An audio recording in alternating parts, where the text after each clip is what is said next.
Unfortunately, we have a situation where when you say NIB, people are wondering whether you're talking about the bank or you're talking about the security agency. So, Mr. Speaker, one of the significant things that we are trying to do is to reintroduce the name BNI. But this time, even though the BNI of yesterday was Bureau of National Investigation, this BNI will still remain Bureau of National Intelligence.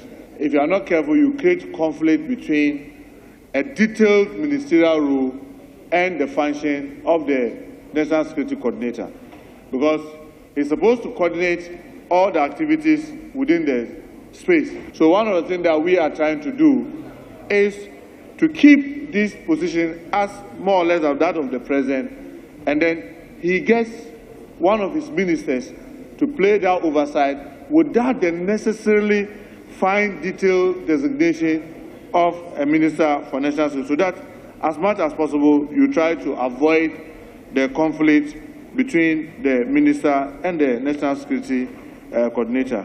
They say it is their direction. So I'm asking, if in 4 years, and it will happen, you are no more in power, we were expecting the new government to also bring a new act to reflect their direction. Is that what we are saying? So you cannot say, Mr. Speaker, that the policy direction for which you are changing the bill is because you want the National Security Coordinator to coordinate the activities. It's already, that is what is being done.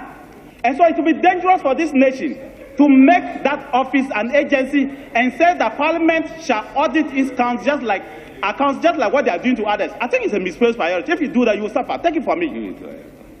You will have difficulty because when you need your soldiers to move in 30 minutes to quell an instance, you have resources. If the president has a problem of appointing a minister, he should not appoint the minister as he has done. There's no need. The memorandum before us does not provide any empirical evidence to suggest that Act 1030 has failed. It appears that this bill is more founded on partisan political interest than a national security interest for good governance.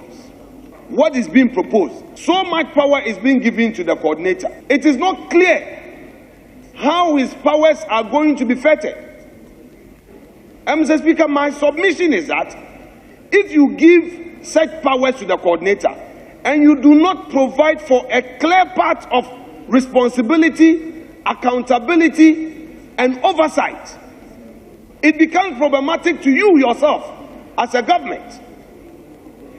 And when the rights of citizens are being abused, the man will come and tell you that in the name of national security, there will be the need for the minister to sit with us as a house, do further winnowing, and incorporate the major concerns raised by the minority on this floor. For the clients, when they finish, they say, the way my lawyer can know. Did you see the way my lawyer was talking? The other lawyers in the courtroom know that he said nothing. I have listened to all that my friends on the other side have said, and I cannot hear anything. We indeed cut down the number of ministers. The decision to amend this. And among the ministries that we decided to guillotine was the Minister for National Security. The fundamental thing about this bill is to revise the existing legislation and take out the imposition of a Minister for National Security. What you did here is to force the hand of a president so that he must appoint a Minister for National Security. It was a wrong thing for us to have done as a parliament. And this historical wrong has to be corrected. And that's what we are doing today. We are correcting the wrongs of the NPP government.